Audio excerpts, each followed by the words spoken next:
булар, Буларыңыз анекдот турбай?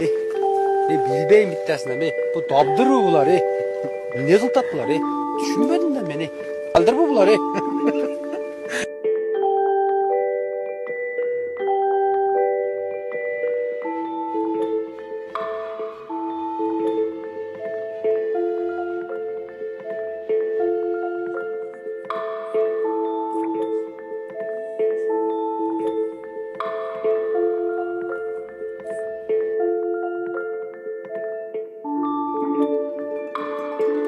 Ушундай ажиотаж жыл сайын кайталанат. Биздин деле балдарыбыз бар. Мектептерде сентябрь айында ата-энелердин бардыгы ушул учурда окуу китептерин сатып алат. Башка мезгилде кызыгышпайт окуу китептерин алуу, камсыздоо. Ошондуктан бардыгы жапырт бир мезгилде кызыккандыктан ушундай бир чоң ажиотаж пайда болот да. Бирок албетте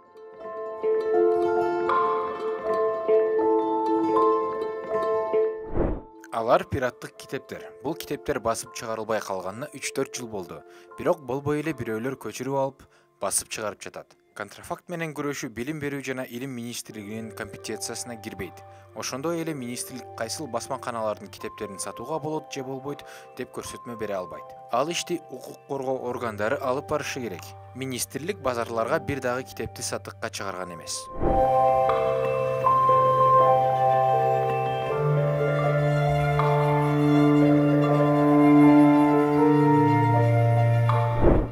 Жалпыга маалымдоо каражаттарынан өлкө мектептеринде китеп өтө эле тартыш болуп жатканын окуп жатабыз. Кечээ комитетте окуу китептеринин маселесин көтөргөндө министрликтин өкүлдөрү депутаттарды өлкө мектептери китеп менен 70% камсыздалган деп ишендиришкен. Жагдай менен таанышкандан кийин мектептер чындыгында китеп менен 70% камсыздалбаганы аныкталды. Ата-энелер балдарына өз чөнтөгүнөн китеп алып берүүгө аргасыз. Эгер үйдө 2ден көп бала бар болсо, 7000ден ашык каражат кетет.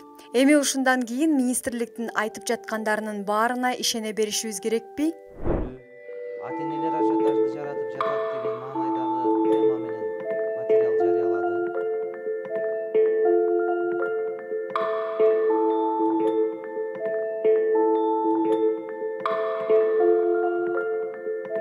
Министрлик контрафакт менен күрөшүү үчүн расмий китептерди электрондук PDF форматка которуп, министрликтин расмий сайтына жарыялады.